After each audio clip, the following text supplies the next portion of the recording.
سوال نمبر 6۔ قیامت کے دن جب سب کچھ ختم ہو جائے گا اور حساب کتاب کا وقت آئے گا تو وہ کون ہوگا جو انسان کو گمراہ کرنے کی ذمہ داری قبول کرے گا؟ سورہ ابراہیم میں ایک ایسی ہستی کا اعتراف جرم نقل کیا گیا ہے جسے سن کر رونگٹے کھڑے ہو جاتے ہیں۔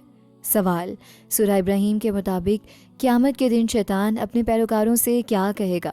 اے کہ میں تمہیں بچا لوں گا، بی کہ میں نے تم پر زبردستی کی تھی، سی کہ میرا تم پر کوئی زور نہیں تھا، تم خود میرے پیچھے آئے، ڈی کہ ہم مل کر اللہ سے معافی مانگیں گے۔ درست جواب سی کہ میرا تم پر کوئی زور نہیں تھا، تم خود میرے پیچھے آئے۔ اللہ تعالیٰ ہمیں قیامت کے دن شیطان اور اس کے پیروکاروں کے درمیان ہونے والے مکالمے کا ایک منظر دکھاتے ہیں۔ سورہ ابراہیم آیت نمبر 22۔ اور جب معاملے کا فیصلہ ہو جائے گا تو شیطان کہے گا میرا تم پر کوئی زور نہیں تھا سوائے اس کے کہ میں نے تمہیں بلایا اور تم نے میری بات مان لی، بس مجھے ملامت نہ کرو بلکہ اپنے آپ کو ملامت کرو۔ یہ آیت اس وقت نازل ہوئی جب کفار مکہ یہ سمجھتے تھے کہ وہ اپنے معبودوں یا سرداروں کی پیروی کر کے بچ جائیں گے۔ اللہ نے واضح کر دیا کہ قیامت کے دن ہر کوئی اپنی ذمہ داری سے بھاگے گا، حتیٰ کہ شیطان بھی صاف مکر جائے گا اور سارا الزام انسان پر ہی ڈال دے گا۔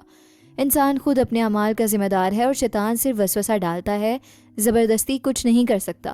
جب بھی گناہ کی دعوت ملے یاد رکھیں کہ آپ کے پاس انکار کرنے کی مکمل طاقت ہے۔